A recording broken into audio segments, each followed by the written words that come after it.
Joe, the UK has voted to leave the European Union, but as you and I have talked, that's really just the first step in this process. Can you tell us what might happen next?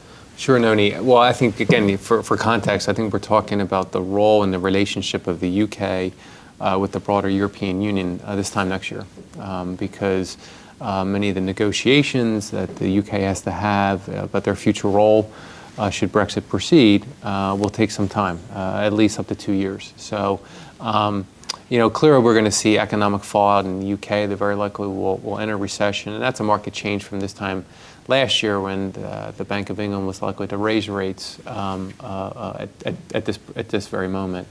We will see some fallout in the European Union.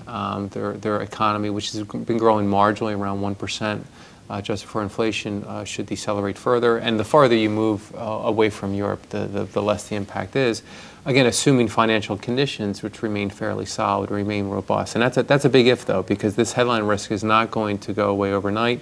The Brexit is not a foregone conclusion, but it's very likely to occur. But with that brings into the big question that everyone asks is that who, if any, is next in terms of leaving the EU? How others' thoughts? Yeah, definitely. The big risk to the global economy, if anything, it's not the UK Brexit itself. It's more the fallout in the rest of Europe. Yeah. And clearly there are some other anti-European movements in some of continental Europe, which basically is a key risk to watch out going forward, right?